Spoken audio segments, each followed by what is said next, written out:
kansubira buli omu ali bulungi kamera nkola akulindemu omuntu bw'aba akola mulinde abadde ogamba kiwamma kansubire nti muli bulungi tuli mu mwezi gw'abakyala era kansubire nti abaami emirimu gyo bangikwasaganyizza wakoze ku mirimu nze mbeera nzekka neerinda kuggula kyagamba bantu nti oli mufumbo say it that you are married no osobola okuba n'omuntu naye nga waliyo ku mikolo tebabawo wanga yemwe abamu abazizzaayo nomuga parking ddeeka namanzaani siina gakubawo nkaaga mala omwezi gwange ate bayire kankubula ez'enkaaga oziraba shabi sikola ku bafumbo bw'oba toli mufumbo tokkirizibwa kwegatta mu busiraamu yadde era kati mmwe guni waliwo seekomu yagamba nti waliyo abantu nga balina akawumbi k'embooko mu ggulu eyo bagenda kukuba akawumbi ko ng'ekikkubya kwegatta nga toli muwoowe zina okoledde zina ate n'omukolera mu kisiibo njagala okujjukiza abavubuka enkaaga ekola ku bafumbo bokka olaba bannayina asatu tigasiibika olw'enkaaga kati ffe tuli bambooko era bw'obanga toli muwoowe neweegatta mu kisiibo oli kawumbi zotuuka eyo ng'olinayo obuwumbi bwo 10 kuba ku lubuto ne lukoowa nakuba ku lulimi ne lukoowa buli wamu nga bakubyewo naye ng'ekikubisa ky'akantu ka ddakiika 10 olina okuvayo ng'ozimbye nga baluuni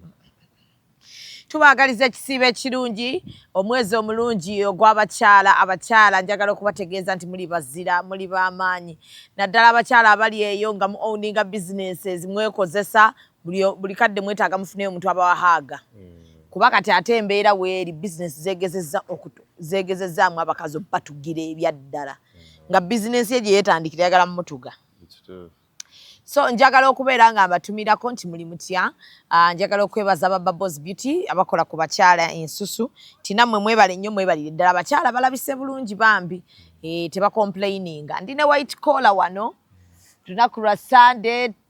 si mufumbo kitegeeza ye Women's Day yajagalizza mikwano gye bakyala n'abakyala eyo baalaba bahasira kitegeeza talinaayo gwe yayagaliza Women's Day ng'ali personal nga wa love kantwala omukisa guno neebaza abakyala abasitula abakyala bannaabwe nze nandirowoozeza nti tuli mu mulembe nga abakyala mwetaaga okusitula abakyala bannammwe toyomba na mukyala munno mukyala munno bw'aba alina kyatuuseeko mu appreciating mukyala munno bw'aba alina kyakola muwagire ate mutima mulungi twessa nnyo wansi kiri munne kyayammwe abakyala okwessa wansi naye nga si kirungi lwa nsonga ekisooka muli bangi musinga abasajja obungi ekyokubiri waliwo kayeefubi w'abasajja saidikaagala nti tuli bangi naye kyokka kyekituufu naye muli bangi kalumamu kalumamu naye amazima go galumanga naye akoba kaluma kati akalina engeri gye gakulumamu omuntu n'okawulya nga kayingirira ddala ku ggomba kalina engeri gye kakufiiringisa nti wooli tolina kubeerawo wekka ekyo bula kaluma nnyo abakyala naye tukimanye nti women need to support each other osega ndoza yagwandibadde mulamwa mukulu nnyo n'ekirala njagala era okutwala omukisa guno okwebaza abakyala bonna abali eyo nga beetabye nnyo mu kusupportinga families zaabwe tuli mu mulembe nga abakyala bakwatirako nnyo ddala ewaka in terms of okubeera nga bayambako ewaka byakulya ne fees biki n'ebisigadde bwe bityo because guno omulembe muzibu mukko tuli mu mulembe nga ebyenfuna bidobonkanyemuuko nga abasajja bambi beetaaga mu support eyo ate abakyala bangi bambi ekyo badde bakikoze eki babadde bagezezzaako kikola nti osanga omukyala nga ne bw'aba akola mu katale ne bw'aba alina mu akeedi eyo gy'akola agezaako okubeera nga ayambako ewaka ate era njagala okwebaza abakyala abayigiriza abaana baabwe okukola shami mulimu abakyala nga mu holiday atwala omwana n'amutuuza mu dduuka mulimu abakyala mu holiday nga atwala omwana n'amuteeka ku mudaala ne bakola I really want to appreciate those people njagala okubeebaza bantu b'amaanyi nnyo ekyo ekintu kye bakola kintu ky'amaanyi nnyo era kintu kye nandirowoozezza basiimibwe abantu abo balina kye bakoledde abaana baabwe kweno ensi gye tulimu eno temukikola. Don't do it, please. Don't dare do it. Mama, do it. Anakuga nti ndi wano. Anaga nti ndi wano. Notegeera otya nti ndi wano nze yakatuuka. Najibu. Wa alaikum salaam. Linda omubi mukibaddemu okwo kino. Kuba bano bokka be bamanyi nti ndi wano. Anti otegedde otya nti ndi wano? Kyokka aba Florrie. Oh my God. Oh yeah. Anange. Bankozeeko. Oh manage. Oh, Women's Day. Oh my God. Njagala kyogera ku kamera nti ka chocolate akali muno mukwano tatawaana buli ekiri wano aba Florrie meyanziza. Oh my God. Oli wa mululu bane ka message kasomye nga abantu bawulira ka message sisobola kasoma mbatidde okatidde mbatidde mmwe nenga bambi aba banange nga neyanziza Florrie Flower. Thank you so much. Yeah. Thank you naye nga kyemukoze si kirungi naye nga thank you dear. Yeah. Tugenda kati nno kati sho neeyongeddemu vibe.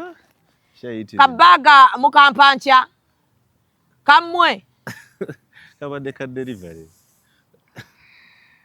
tokikola kandekere.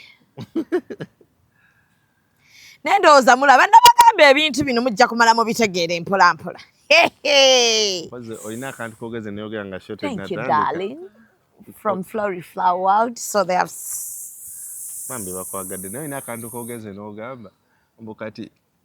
ennugu n'ennaku n'obunyiivu bujjudde ku status z'abantu. Ebikolimo biri ku status z'abakazi. Waliwo omukwano gwange agati bawa abasajja bonna emmere kufaakwe. Agambye tubawa omusajja ate n'ekyana agati wabaako omusajja amuziika. Bye bimulindiwa kukola nabyo bannange. Ate tukulinaako buzibu. Women's Day.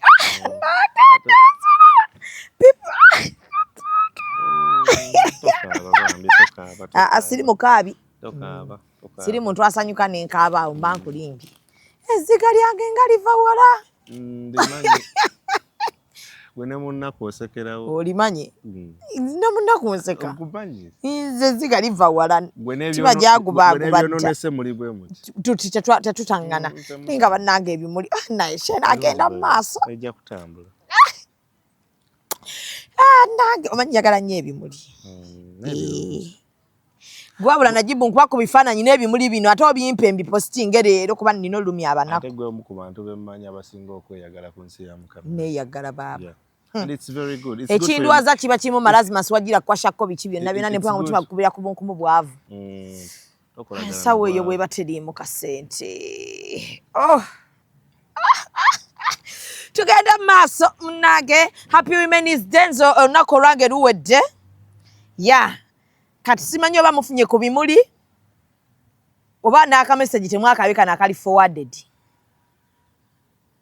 Anti kati tutandise abafunye ebimuli. Langira.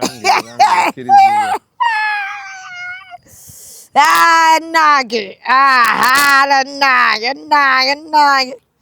Anyway, olunaku olwaleero njagala twogere ku bannarcissists. Since mwezi gw'abakyala. Nkiraba nnyo mu comments. Nina abantu nga bafumbirwa bannarcissists. Njagala ombuli narcissist bazaala muzaale akyeteekamu ajja buzinakula n'akyeteekamu tusobola okumugogola ettumba ne tukimugjamu oba bw'aba narcissist aba narcissist era yaani ebikolwa bye bibeeranga bityo omuntu asobola okulireetinga omanyi waliwo ayinza okuba nga alina narcissist ng'amala kujja wa white collar relationship counselor white collar yamugamba no afumbirwa narcissist bana nga mulaba ku bimuli. So by the way, it's a topic very sensitive. Abantu bangi ekyo nange nkiwulira nnyo eyo abantu bakikozesa nnyo abamu bakikozesa nno mu kinyumu. Ate abamu ayinza okuba nga ewaka alina narcissist naye nga takimanyi. Nze ndaba bangi abatakimanyi. Omuntu gwe bayita narcissist oba actually eyo disorder bagita narcissism. Eba disorder? Yeah, it's a disorder. Omuntu aba muguwa ddalu. See, not necessarily into disorder omuntu aba muguwa ddalu. Because kati ebintu lwaki baziyita disorders nti the mental health issues naye ebiseera ebisinga zideviatinga nnyo mu social setting abantu eba kintu kyebalaba nti kyekiri nnomu kyobola baziyita disorders. I'll give you an example. Waliwo ogundi bagiyita OCD. obsessive compulsive disorder nti waliwo omuntu ng'ayagala nnyo ebintu bye bitereere tolaba nk'omuntu n'akola ekintu kati n'akola ekintu leero n'alowooza aga naye tekiteredde n'addamu n'akirongoosa. It is a disorder. Bw'okanyagamba bannayo omukyalo oli muyonjo okitegeera naye nga mu normal setting abantu bagamba nze sola kwoza saati eyo nenjanika nenjituna nendabako akanegamba kanjiddemu naye kati eba disorder ye tyatuuka ekiseera nga tamatidde n'agamba nti kanjikole ki kanjiddemu. Kati ne narcissism oba narcissistic personality disorder nti it is a mental health issue naye lwakuba nti tosobola kugamba muntu nti we base it on tendencies. Mwabeeramu omuntu ekintu kyajjako ne baga nga bw'olaba omukubi w'eddalu ti omuntu atandika nga yeeyogeza yekka n'atandika mpolampola n'atandika ossekaseka yekka mugenda okulaba ayogera ebitakwatagana kati mulimu level kwatuuka n'akuba amayinja ne yeeyambula kati mugaa kati oyo nno muki mulalu kivula abantu bagenda baganaga naye gundi gwe ebyotandisa okukola ogenda gw'eddalu oba gundi weeyisanga ki ng'abalalu. So usually like any other disorder NPD oba narcissistic personality disorder usually tulina spectrum katugisa oba scale of 1 to 10. Kati mubeeramu ezo tendencies zitandikirwako mpolampola kati omuntu abanga ava ku 1 to 2 so gamba ayinamu those narcissistic tendencies but obuzimu zibeera nga asobola okubeera kyobula asobola okulaba nga mulimu omuntu ng'alina ebimu byakola nga byandimutaddemu eri category naye nga biri manageable. Kati mulimu ate abakisussa kuva ku 5 ogenda waggulu wabula ngenda kuva ku motoka ya Jalia Jalia ayina empisa emyezi esembayo omukazi oyo atuwaate emotoka nga ate bwatuweerako n'amateeka Jalia n'apa emotoka n'agijjako switch nga ndi n'abaana gwe kyoli okirabye nezikira mu kkubo wakati wa nga tuli awo akanyigira ddala ne kastopinga nga yingirite lwaki ngamba nakusasudde lwaki ompimira obudde naye ate kati gwe weereetedde ebizibu lwaki okozesa motoka ya Jalia lwate nina omulala ayinza okupa emotoka tobamanyi abalina emmotoka ez'akabi laba ono genda mu ba Alika Rentals balina emmotoka eza luxury ez'akabi eza buli mutindo gw'omanyi nga swaga lyereere balina jipu balina BMW balina Audi buli mmotoka gy'omanyi ey'ebbeeyi bazirina ate ku miwendo egyawansi sawa zino sente zepa Jalia nsobola okufuna emotoka osobolera ddala nga tofunye na bizibu n'abo bantu mukwano mponye Jalia. Alika Rentals basangibwa ku 309 Slade Street, Dracut, Boston, Massachusetts. Bakubireko ku 978-852-277. Alika Rentals. Rent, explore, experience. Baba bayitiridde nti ate bo baba n'enkola eyo nti asobola okukola ebintu n'otuuka noga kino ne kino bwe mbigattagatta ono this person is a narcissist. Kati ebiseera ebisinga omuntu yandiyagadde okumanya narcissist kyeki narcissist it like we say it's a personality disorder naye it is a tendency where omuntu alina nnyo asikinga nnyo self importance baagala nnyo basikinga nnyo admiration n'ekirala bo beekulembeza self importance admiration n'ekirala kye balina nti they don't care about other people kyofiiri nga tebaagala kumanya everything kiri ku bo ng'abantu. Now it is a common thing ndakuba nti abantu abasinga tetubigoberera. Some of these orders zibeerawo ng'abantu naye ng'abantu tubalaba naye nga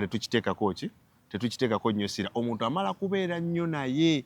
osegera in most cases abantu bano baagala nnyo okwegulumiza baagala nnyo okwefuna to the extent nti ne bw'aba talina maanyi ago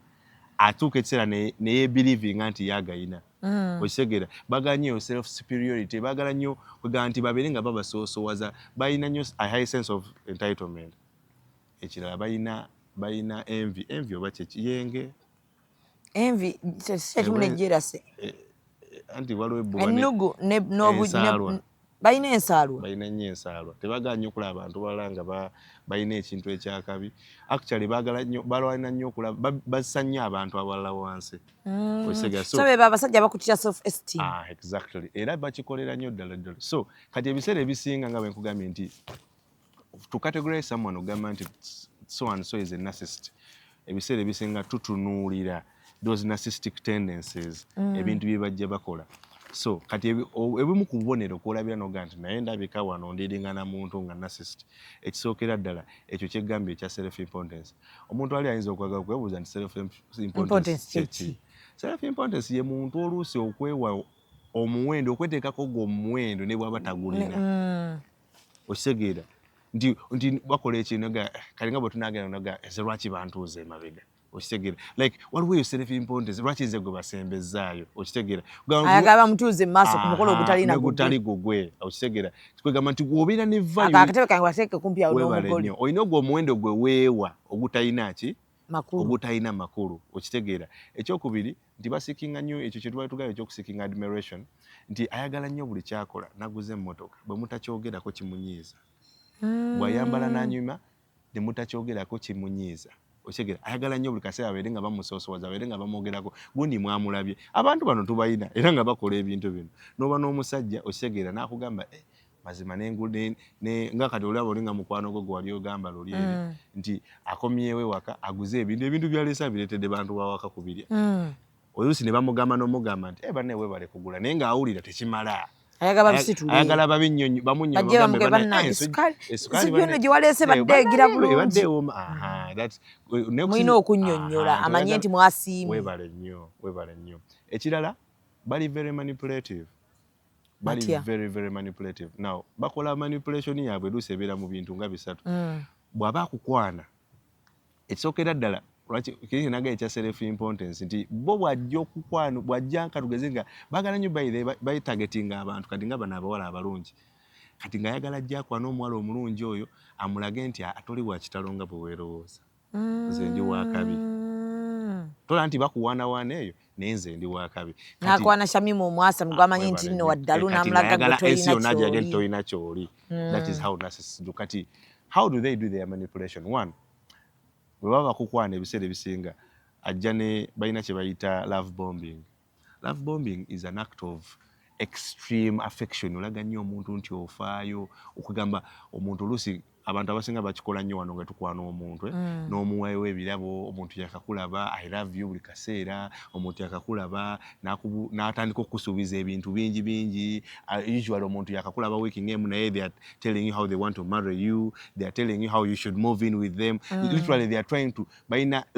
they elevate you to a certain place mu bulamu bwabwe nti olowooze nti oli w'amaanyi nnyo but bakikola kumanipulatinga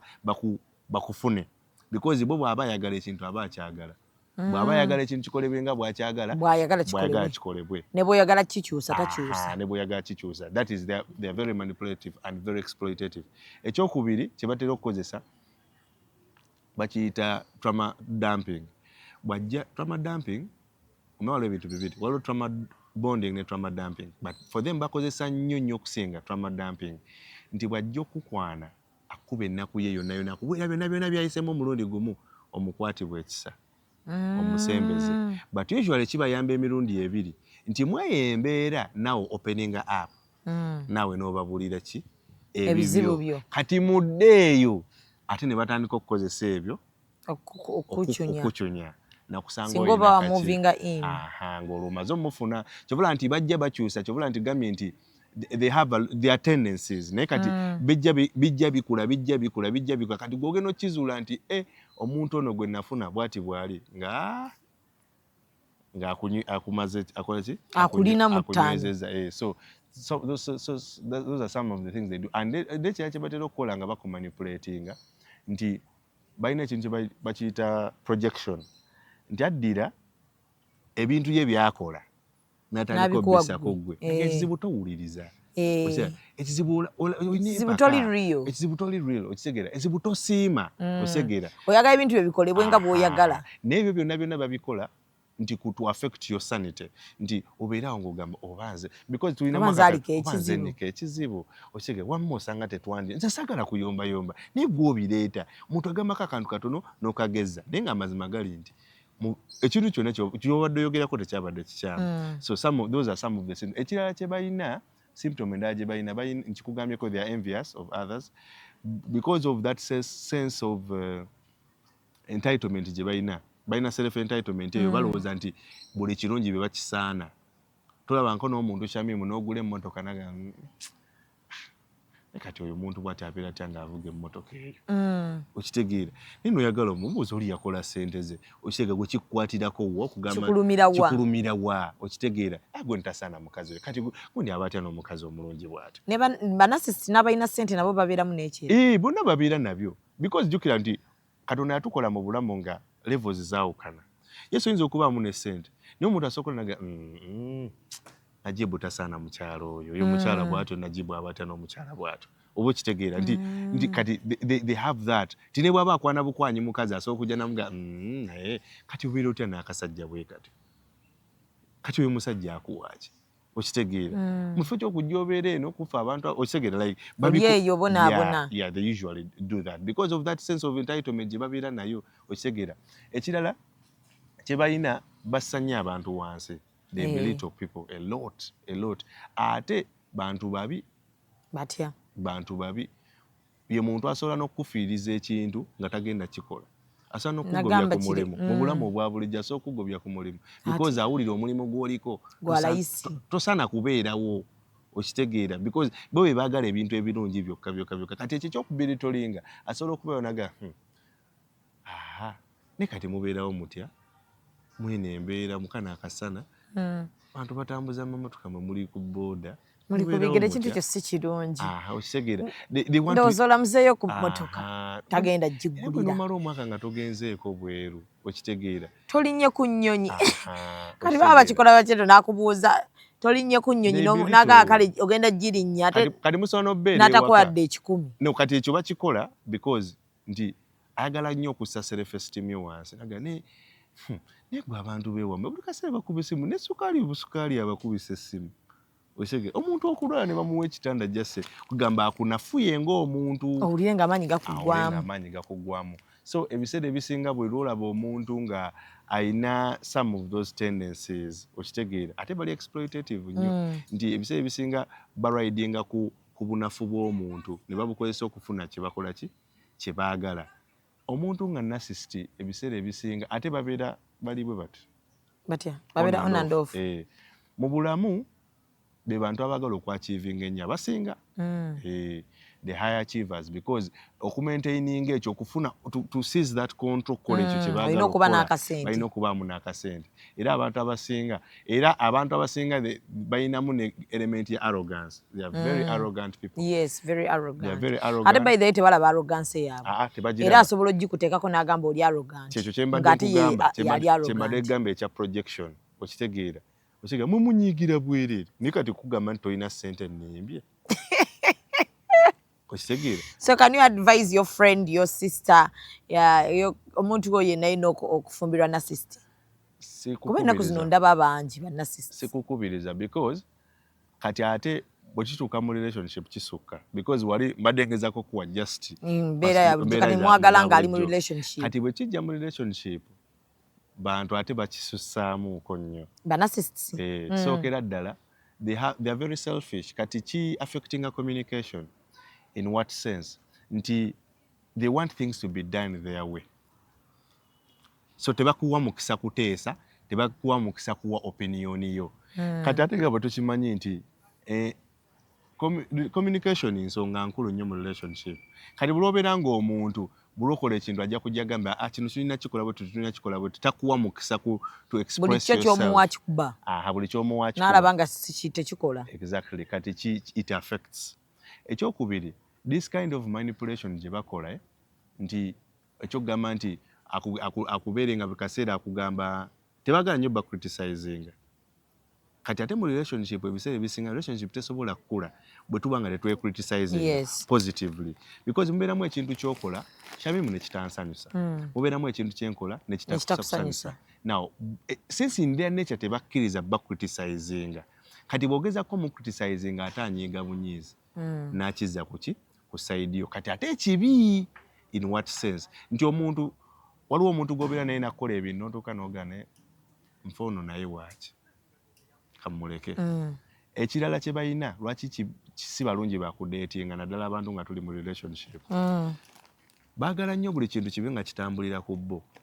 Kati be bantu abasinga b'osanga nga takkiriza na mukyala kukola. They want you to depend on them fully. Osobola okumuwa obuyinza buli bw'ayagala. Buli kyayagala obeere ng'okijja ku ye. Okitegeera nti bagaba.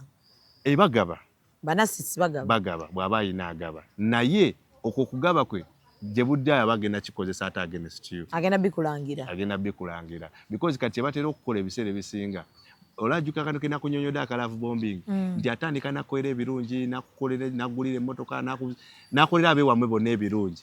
kati n'atandika to because against you muba muli awo n'atandika okugamba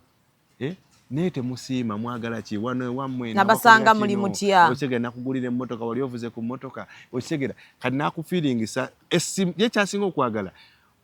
as they are seeking that self importance n'okugamba nti babakungirize gwakussa wansi self esteem ye agissa wansi n'otuuka essira n'ogamba naye oba kino ekintu kyendimu si kyekituufu kwegamba n'obeera nga wessa wansi ekirala kibatera okukola ate nga nakyo era kibi narcissist set kyebayita isolation trap yetya be bantu abakuggyako emikwano gyonna be bantu osaana nze saagala abantu wange okitegeera kati abo baagaza ati buli kimu okiyina okitegeera naakuggyako mikwano gyo naakuggyako baganda bo naakufeelingisa nti ye kamala byonna mu bulamu olina okubeera naye yekka because lwaki ayagala ekyo ekintu nti ayagala buli lwoba kyolina kyeweebuuzaako weebuuzeeko bw'oba kyolina kyoyagala okukola kwegamba yekamala byonna okitegeera ate n'ekirala ayagala nti n'ebizibu ne bwoba n'ekizibu yegoddukira kati kitegeeza aba asobola okukontrolinga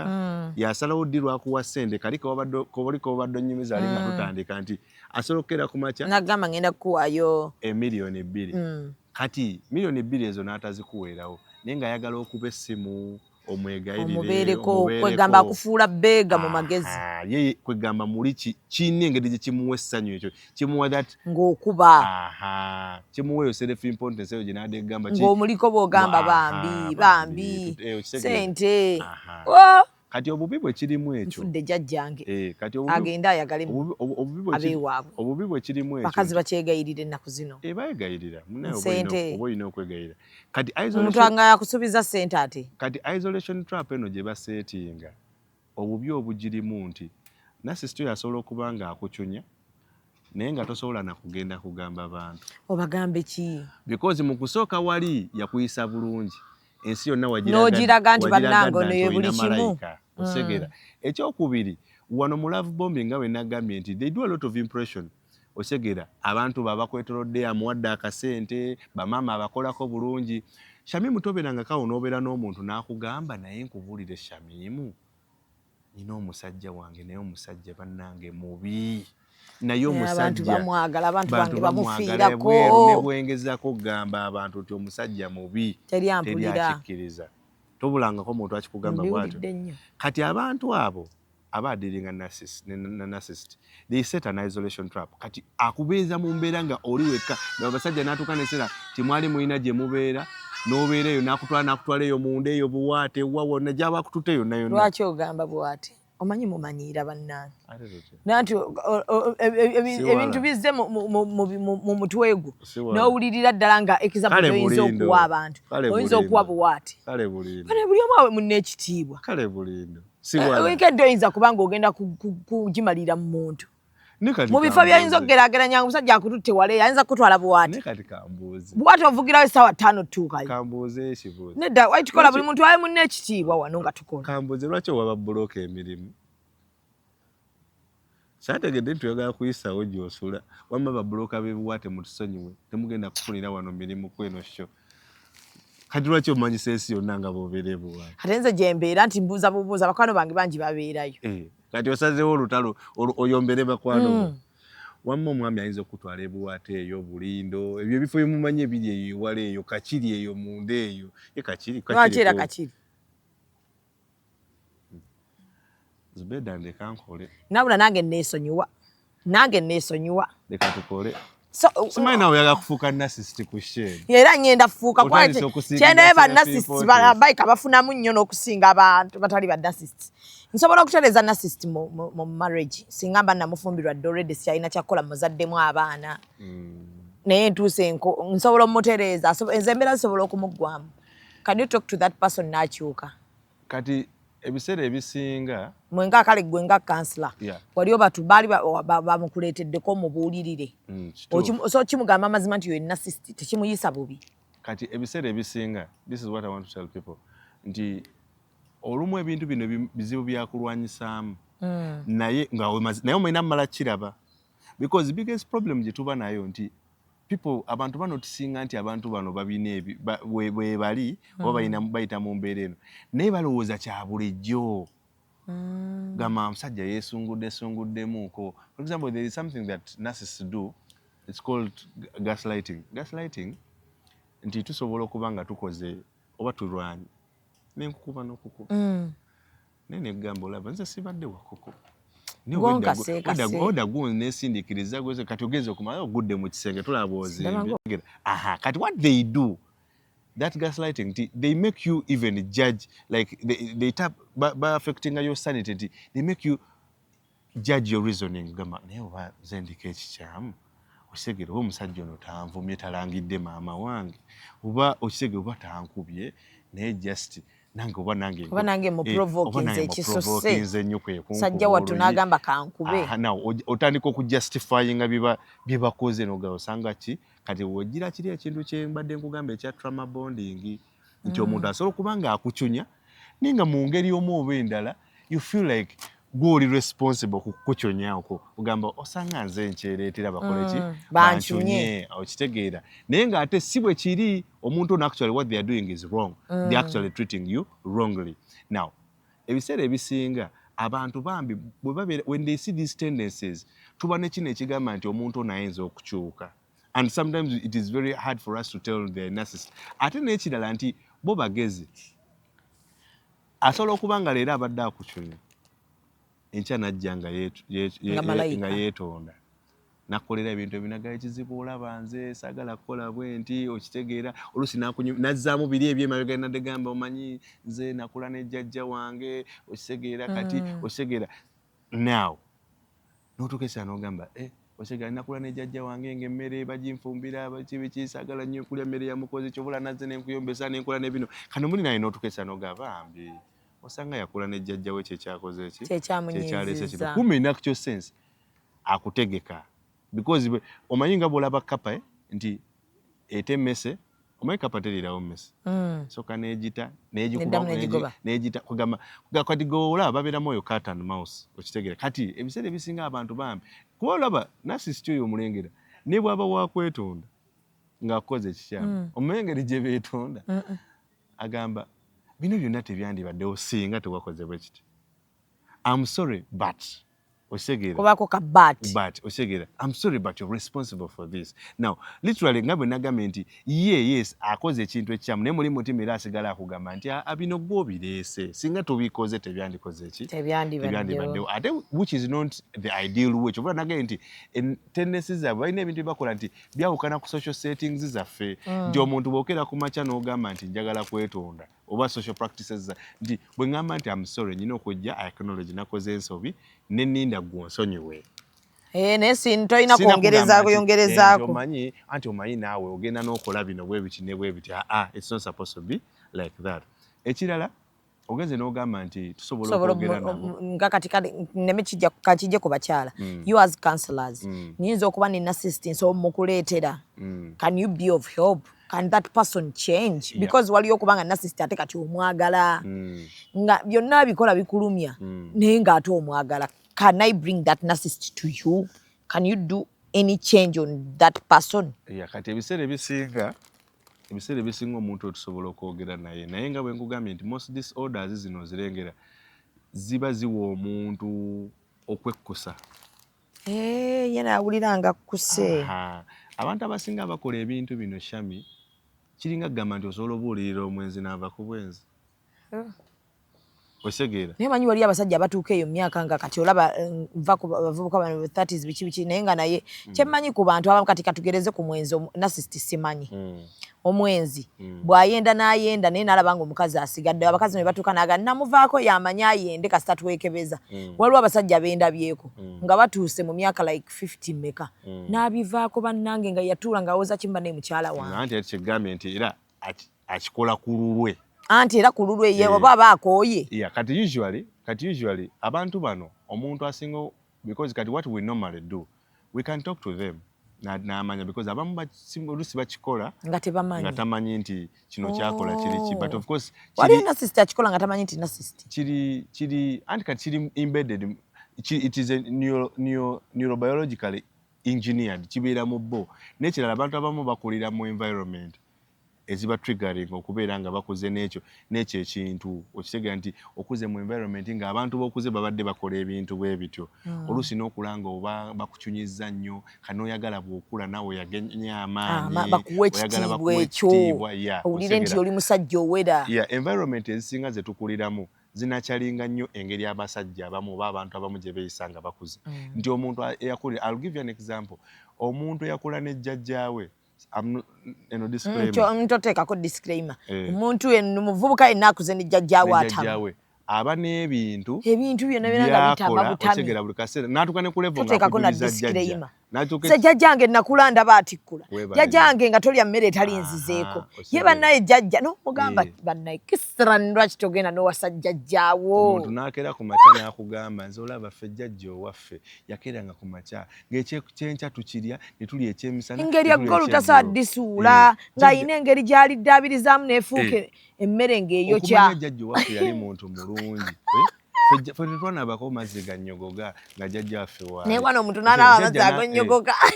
ku jjajja waffe ng'oyinza okwambala olugoye olutali lugolole kati n'otuuka ekiseera n'oyagala omubuuza bannaaye lwaki tewawasa jjajja okitegeera ko wadde oteesaako disclaimer nze tukole bye nabikuga n'ekintu okyogeranganga lwaki twagala oteekawo disclaimer twagala abantu ebintu bino babiteekinge baleke bateekinge twagala abantu babeko kye bayigamu so ebiseera ebisinga environment ze tukuliramu zinakyalinga nnyo behavior yaffe zinakyalinga nnyo engeri ze tweyisaamu ate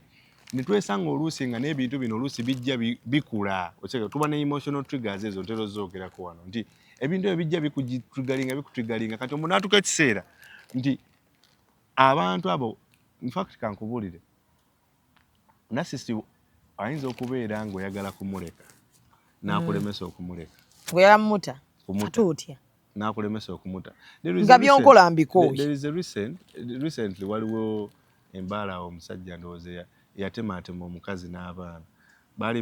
yamuleka n'amala n'amulaga nti akomayo amukomyezzaawo n'abatemaatema lwakuba omukyala teyafa otegera nti awulira muli ng'agamba naye kati ondeka otya gwe nze nsinga osobola okufuna omuntu omulala kati balina n'ekyo ekintu kye bakola nga balangira abakyala nti okitegera naye kati gwe you're very lucky to have me kuba singa tewali kugamba bakuseyalinze okitegera emmotoka ogivugidde ku nze kati we mugambirawo nti olaba kati emmotoka yo gitwale okitegera emmotoka ogivugidde ku nze okira singa tebadde nze wandibadde okola otya okitegeera kati mulimu nno n'abakola ebintu n'atuuka ekiseera katugeze nga oba kati ng'ewaka ngaawo nga takyaleeta bintu naye nga ne ssente azirina Yoga omusajja yalina sente naye abantu be babonaabona ne ssente naye nga ne mabbali azira neyewunyisa omusajja nga mikwano gyayiwayiwa ssente naye nga kyayagala ewaka takyafuna eri self importance tebakyamu ekitiibwa kiri kyayagala ayagala mukuba amasimu kuba evivi muge munnaye weereza akamere okitegeera tetuli bulungi okitegeera n'ebisigadde so usually what we normally do kati ate bwe tuzuula omuntu nti adeeringa na narcissist twogera nnyo n'ono omuntu adeeringa naye akola atya ekisookera ddala abantu abo olina okubeera nga oli calm and composed bw'oba oyogera nabo kuba ekyo kye baagala agenda kwogera ebintu bingi nnyo naye ng'akutrigalinga ayagala kussa wansi ayagala kukola kati oba wa satisfaction eyo ye bw'aba nga akulangira wano ayogera ebintu bingi beera calm and composed be ahead of them because ebiseera ebisinga bw'oyogera ng'ayogera olwokuba alina kino ekyokwagala nti ayagala kukulenya ku nfette in most cases agenda kukunyiiza ajja kulangira nga bwe yakusanga nga tolina kyolina agenda kuteekawo nnyo embeera ekulaga nti tolina kyokola ki kyoli tolina kyosobola by the way narcissist ye muntu asobola okukwana omuwala omulungi omuwala n'owulira ng'oli mubi naye ng'ayagala kukulaga nti tolina kyoli ye muntu ajja n'akwana omuntu nga mulaba nti wakabi n'atuuka eyo n'amucunya n'atuuka eyo n'abeera nga tamukyamukiriza kwambala kwenyumiriza mu ekyo kyoli babikola nnyo nnyo bannarcissist nti n'atuuka awo n'akulanga n'okugaga ebyo byobiri ne bakugamba nti oli wakabi nze mu maka gange toli wakabi because bo mu butonde bwabwe era ne mu ndowooza yaabwe bo balina okubeera kuki waggulu tebakukkiriza kweyubula obeereko nawe kyokola they can never be happy for your accomplishment baagala nga bo bokka be bakola ki be bavuga ekyokubiri kye tutera okugamba abantu oba abakyala oba omuntu yenna abeera nga adealinga ne narcissist tubagamba ocreatinga boundaries zitya batya agenda kuteerawo embeera kati olina okumakinga sure nti omugambira wano wetukoma ku kino ekyo sijja kikola because ebintu ebisinga bino bye bakola tebabireetanga mateeka babireeta mpola otandika obikola ng'ayongerako kati nga kaliko badoga nti akusuubiza ekintu because they lie a lot some of them abatalina ssente they fake a lot gamba munnaye nze nno bonnimba bw'oŋŋamba nti ojja kumpa ssente n'otazimpa nja kukuleka ekyo sikolagana nakyo osega ebintu by'okwogera wano eno nonnangiralangira tebijja kukola you set boundaries mu ntandikwa bazikwata kati omanyi obulamu buno omanyi relationship zino Katonda yazikola nti omuntu ne bw'aba yalina byagala okuyisaawo abiyisaawo mu ntandikwa kati obuzibu tufuna nti tugenda ne tubikkiriza nga tubyagala okitegeera kati ate tugenda okutuuka ekiseera ganze ebintu by'okunnangira tebijja so you set boundaries ku ngeri ebintu gyoyagala bikolebwe because bw'otakikola awo mu ntandikwa bigenda kukuzibuwalira ekyokusaba kye tutera okugamba abantu we tell them to create a support system etya abantu bano nga bwe nagaye nti bagenda kukunafuya olina okubaako n'abantu emabbali abakuzaamu amaanyi nti omusajja agenda kujja kugambe kale gwe obulungi bwakusala tolina kyongasseeko mukazi gwe oli musiru sinawe mukazi musiru nga bw'ofaanana naye when you have someone on the sides agenda okugamba oyo omusajja takugamba ebyo bintu oli mulungi kirala otegeera ozadde abaana bana okitegeera olowooza okyalinga bwe wali luli daba ebbeere ligudde nawe ebintu ebyo binafuya abakyala but yes I might have ebbeere liyinza okuba ligudde naye tekijjaako nti nkyali wa mugaso tekijjaako nti nyina diguri yange tekijjaako nti ndi mukyala wa kitiibwa tekijjaako nti wengenda ewaffe baana banga ndi waki wa mugaso era wa maanyi kati ebiseera ebisinga bw'otakola ekyo Shamimu ekintu ekyo kigenda ku affectinga because nakugambye kali akantu ke bakola ka isolation nti bakujjako abantu abandi kuyambye bakujjako abantu abandi n'osigaza ye kati nakuchunya nga tolina woddukira kati obula kiba kirungi nnyo n'okola ki n'obeera ng'olina support system eyo osegeera ekirala abantu bano olina okubalaga nti oli waggumi nti olinamu ku mputtu because ebiseera ebisinga baridingira nnyo ku softness y'abantu ekirala lwaki olina obbalaga nti oli wa gomenti oluusi bayinza okuvuga speed najja ng'ate yeetonda agaana omanyi nze si bwe ntera okubeera n'ekizibu nawe omuntu olina okusitikinga kuki ku nsonga mugambe nedda nze ebyokunkubakuba tebijja kukola because ebiseera ebisinga bwe tubeera nnyo softi n'obeera nnyo soft nnyo ku muntu naddala ng'ebintu ebimu tosobodde kubyogerako kizibuwala ekisembayo kye tutera okugamba abantu mpozi n'akalala bwe muba mulina ebintu bye mukolagana nabo oba bye mwogerako engeri gye kiri nti beekyusakyusa tukubiriza nnyo abantu buli kye mukkiriziganyako mukiteeke mu buwandiike kuba beekyusa narcissist ye muntu asobola okukugulira ettaka emmotoka n'agikuggyako because ayagala okukucunya n'agamba Shamimu okuba lwe namugulira emmotoka ammanyiira kati kangisike asobola ogisika asobola okuba nga yakugulira akapoloti osegeera omanyi nti akapoloti kako osegeera wano nga kwana nga wenagaye nti they do a lot of love bombing okitegeera bagala nnyo okulaga omukwano n'ebisigadde akumuvinziza ini mangu kati mulimu tolulangako munagamba nafuna omusajja nantwalira ka apartment eyo nansasulira emyezi 6 wayitawo emyezi mitono nagamba apartment yotandika ogyesasulira that is the nature of narcissism kati kiba kirungi nnyo ebintu ebisinga ne mubiteeka mu buwandiike n'atasobola kwefuulira ekintu ekirala kye tusembayo okugamba abantu it is very important bw'onootusinga nti I'm dealing with a narcissist and you walk away n'otagumiikiriza biddako kuba tojja kusobola because ebiseera ebisinga abantu abo tebawona ekyo kibeera mu bo just kikendeera ne kirinnyisa oba sinakindi buli kaseera banoonya kodi akapya bwe bakola ki bwe bakunyigira bwe bakucunyiza kati kitegeeza ffe kye tutera okugamba abantu bw'olaba omuntu ng'ebintu biyitiridde nnyo ayisuse because sometimes batuuka ne bafuuka violent because olaba bino byonna bye bajja bakola akujje ku bantu bo abantu abalaze nti ye muntu mulungi ayogezaako kuza kati mulimu abakyala ab'emputu nti oli akusobola okugezaako okussa wansi naye n'osigala ng'oli waggumi akuganya okukola naye n'osigala ng'okola mukwano nja kukola kati atuuka ekiseera n'agamba naye kambeeko kyenkola ekintu ekiraga omuntu ono nti ndi serious ate abasajja be babikolera ddala abo naddala bannasisi kati ebiseera ebisinga bwe tulaba nga tulaba ayinza okutandinga violent we advise people okubeera nga abantu bano bebakola ki babata because these narcissistic tendencies they vary nti omuntu leero asobola okuba nga akola kino enkya n'aba nga akola kiri naye gwe oba olaba kati unfortunately nti nga bwe mbadde nkugamba nti abantu ababeera mu relationship n'abantu bano some of these things tebabinotisinga gw'obiraba laavu lava emuwabi anti jjukira abo beetonda mangu abo webalenyo gw'obiraba kati gambye ayinza okukola ekintu n'akutwala ku trip e Dubai bulungi nnyo nga yakukyapyemu jjo n'akutwala ku trip e Dubai kati mu kutwala ku trip e Dubai n'obeera awo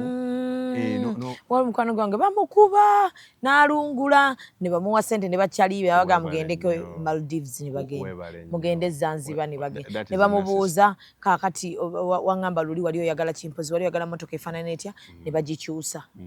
ne wayitawo emyezi emirala ne bamuwa ebibye kati abo bayita bannasisi nti kati otuuka n'ekiseera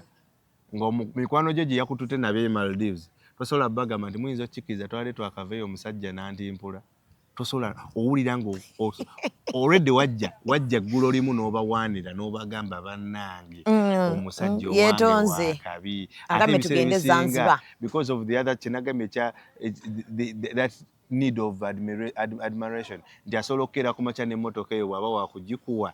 n'agikuwa n'emikwano gyo nga weegiri naga trip eno ogira abagenda n'emikwano gyo mweyagale bamuwaane omuwaane naye nabo bamuadmiring baga I wish I had a man like him kati agenda okukuba ng'obibagamba bawakana kati onoonya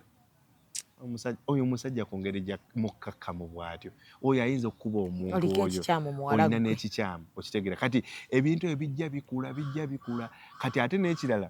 lwaki nakugambye nti no babeera bantu bazibu nnyo nti gwamulina gw'olaba obuzibu bw'alinamu bo bali abali emabbali balaba malayika okitegeera nti ate ba-exploitinga nnyo nti batuuka n'ekiseera nti omuntu ye ali emabbali tasobola kutegeera nti omuntu oyo tali bulungi asobola n'okujja mu bizinensi yo neyeewola ssente agamba mpole miliyoni 10 okimanyi alina obusobozi obuzisasula n'agaano zikuwa naye ng'ekigendera kyalina ayagala ekisooka luusi bizinensi eyeegwe they are very envious alaba Shamimu yaggulawo edduuka mimizi glama ekola kati mimi takyamufaako wakubira essimu tokyakola bintu nga bw'abyagala okitegeera because for them baba n'akatiba nga kyayagala ekikolebwe bwe kirina okukolebwa kitegeeza teri nasisita ayagaliza muntu tebaagaliza kati nasisita asobola okujja ku mulimu ewuwo ku mulimu gwo n'ayombesa bakama abo bakugobe n'abavumavuma omukazi wange mumujja wano leeti biki how much are you giving her nobo obudde bwonna bwakola okitegeera okwafodinga omukazi omulungi bw'atyo embeera ano mukwana bukwanyi mukazi wange n'ebisigadde ne bagoba embwa notuuka kanaga no I cannot afford that tebasobola kukeza ku makya oli mukyala nasooka nakwayo emyezi sobola ozikuwa okitegeera kati kyobula kati muli naawe ekituufu n'ogana naye wamma okitegeera nti that is how they are but they time bomb kati mu mbeera yonna gwe kyolina omumanya nti oba omuntu adeeringa na narcissist ebiseera ebisinga chances amene nti leero mugenda kuba bulungi enkya mubeere bubi baagala nnyo okubeera nga balinnya ku nfeeta omuntu buli kaseera ate n'ekisinga okubeera ekibi nti bw'afuna omuntu muwala nga mutoototo gujja bagira because jukira young girls are very easy to manipulate n'ebintu ebirungirungi bangu nnyo okubeera nga omuntu abajja ku bantu osega because omuntu abeera ideas zo aba azigula nnyo bw'aba nga muto okitegeera taba nnyo ne sense of maturity nebeera nnyo mu bantu abakuzeekuzeemu balabyeko abaddeko n'abasajja omu babiri ne bamuzoganyaamu kati omuntu ono oluusi ebirungi bino omanyi bituziba amaaso Shami nti omuntu nakkolera ebirungi n'oluusi n'otalaba kibi kya sayidi ye side yembi. So that is the biggest problem. Tulina banasisi abakazi. N'abanasisi abakazi mwe bali. Though kati abanasisi abakazi beba n'abantu nti ojjukayo twabeeranga mu ssomero nga mubeeramu omuntu ng'akimanyi nti mulungi kati nga tayagala bamentioninge ku muntu mulala nti mulungi ng'asobola n'okuwala n'abantu abalala be bagamba nti balungi ng'alaba mbu tebakoze bwenkanya. Mulimu n'omuwala n'abeerawo nga si mulungi nnyo naye olw'okuba ayambala bulungi kugamba olw'okuba avamu ng'ayagala buli kintu kibeere nga mu creditinga ye. Ne mubeera muli ku ttiimu kati nga bano netball biki ng'ayagala nnyo buli omu adabe nti ye ttiimu edipendingira ku ye. Bw'atali ttiimu tesobola beerawo. Webale nnyo asobola n'okubeera mu ddoomu n'avaamu leeti. N'atunuulira Metron bw'ati ng'amugambako n'atunuulira abasomesa. We've seen people abakazi naye ndowooza abakazi batono. Batono nnyo ku basajja. N'olaba omuntu ne mubeerawo Shammy tolina ky'omukozi n'atandika okugamba ne kwezi engoye ozigulawa tezikuswaza kutomanyi engoye nnungi kale ezo engoye tezikunyumira naye ng'ekigendererwa kyakugamba nti kussa wansi kukakkanya okitegeera banasisi abakazi be bano nga mu bakazi ali mu mikwano gy'abakyala naye nga bisawaga bamenya nze mbafaako nga mutuuka okugulemera agamba don't pay I'm going to pay ate n'ama n'akibajjukiza alajjukira nga luwe nabagulira emmere. Gwe wano olaba n'omusanga ng'agamba banaga oyo mumulaba oyo kale singa amanyi ebintu byemukoledde singa sinze singa tali awo oba okitegeera. Banasisi abakazi bwe batyo bali naye abo bo bangu bakuwona baba neyo envy okitegeera nti kyekiki nagamba nti ayo emotoka siwa nti emotoka ye okitegeera kati banasisi abasajja bano balina laavu oba nti baba balimu nabo baba tebakitegeera. Of course baba ne laavu naye because tebabeera just obsessed abeera obsessed abeera obutogera ku kintu kye bayita laavu. Love is having affections. It's bazirina bayina love naye obuzibu bayina nti nga bwe nkugambye nti ego yaabwe bwali beekulembeza omanyi kankubule kino ekintu being in love is an entanglement of emotions nti tugattaganya naye tekitegeeza Shamimu teweeyagala. Shamimu ngenda kuwa ekyokulabira kino nga tonnazuuku nga wakazuuka ku makya wadde oli mukyala mufoomu osooka kwetunuulira ni bulungi nazo kuse bulungi then olyoka ofa kuki kitegeeza nti everything in life starts with us. It starts with you. Kitegeeza this other aspect of trying to say nti katugeze nti Shamimu njagala omuntu bw'aba atandise okukucunya kitegeeza yeekulembeza ebyalaavu ajja birowoozaako ki oluvannyuma. But of course baba n'omukwano naye lwakuba nti ekisinga okubasumbuwa nti their characteristics ziri symptoms zize balina ez'okwagala okwekulembeza oluusi laavu yaabwe eno they put a shadow, they overshadow their love for people. Nti ye n'ekirala ate n'ekirala kyayita laavu nti kati ye bw'oba katugeze I'll give you an example. People that are submissive to narcissists babafunamu bwakujeregajerega ebyo n'akulangira n'obeera omufunamu kyeki kye nabadde nkugamba osegeera bwakugamba tolina kukola abeera waka bwagamba nkubira essimu ku ssaawa bwe ziti kuba ajja kwagala era omukwano gwe ojja akomewo omugambe neebanaye dadi twandibaddewa wootali okitegeera awo tojja kumulaba ku busungu bwe because ekyo kyayagala ayagala kufiiringa nti wakabi kati nawe omufudde wakabi kati buli wabeera watuuka essanaga nanti oyinza obbimufuula nomufuula wakabi ate n'otuuka nga naawe okooye kati oyagala okugenda omuviire anti obula nti woyagala anaakuganya anti olumu ebiseera ebisinga kati nga bwe nakugambye producer mukukwata omuntu oyo ojjukira akantu ke nakugambye akakapa n'emmese nti ebiseera ebisinga bwe bamala okufunza omuntu waabwe ebiseera ebisinga omuntu oyo tebaagala muleka era okuleka omuntu oyo ebiseera ebisinga kibeera kizibu. Kwanze nkugambye ekisooka ngeri gye batuvugamu speed ye muntu asobola okuba nga yakakwana mu mwezi gumu n'akuwasa.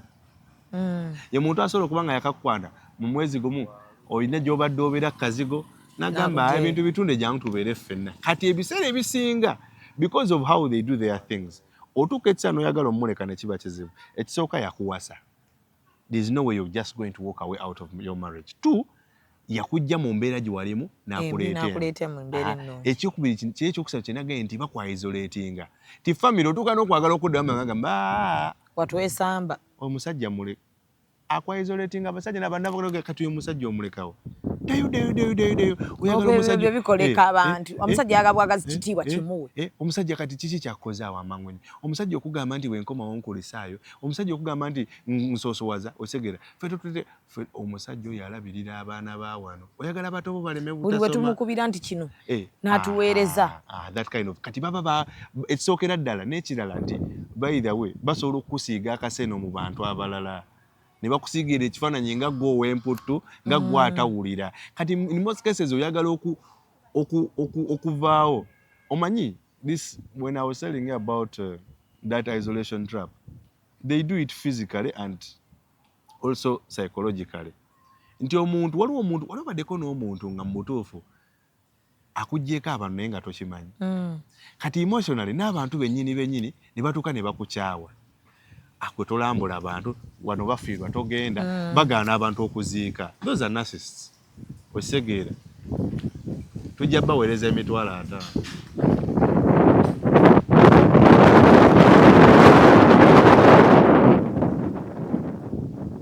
akawewo keeko bakayita kawewo bakibuyaga ezo mpewo z'abanyiize nga tebafunye bimuli balannange ati nze nabifunye naye nga Mimi's Club be banyambazza bannange mu kisiibo kino tobeereeyo nga toyambadde bulungi jangu tukwambaze ku Mimi's Glamour engoye za Idi weeziri ez'abaana weeziri kwata akasente ko jangu tubeere nga ate tukukolako so narcissist bw'oba omutegedde akyakwana advice ennungi kumuleka yandibadde muntu kubeera muntu mulungi omanyi kiranga kugamba nti gundi yagenda na kwambala time bomb weesibyeko bomu gwe kennyini ng'olaba waliwo bomu zino eza bulijjo olaba grenade eyo ate otumazeemu amaanyi tetusobola bakyusa tosobola kukyusa muntu because kati olaba ebintu ebisinga kati kankubuulire Shamimu tubeere bamazima omuntu ebiseera ebisinga nga yeesoosowaza oba yeekulembeza tosobola kumukyusa kiringa muntu agenda kukeera ku makya ebintu ebisinga nga biri psychological oba nga biri embedded mu ebintu ebiri embedded mu ndowooza y'omuntu bizibu byakukyusa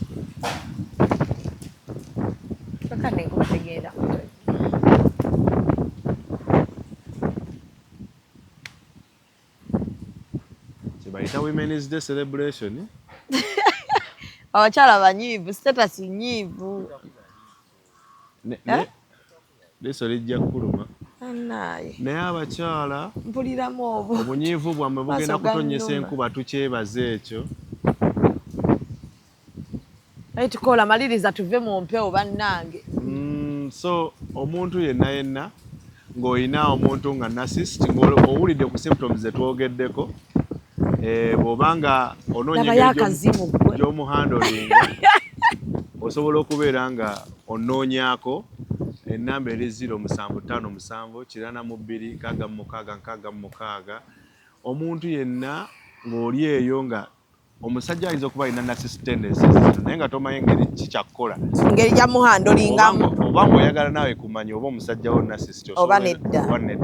osobola okunkubirako ku 0757 mpozi waliwo abatugala twogere mu luzungu nakanjogere mu luzungu for those that need counseling and therapy if you're not sure whether you're dating a narcissist or not, if your husband portrays narcissistic tendencies and you would love us to talk about it, you can reach out on 0757 826666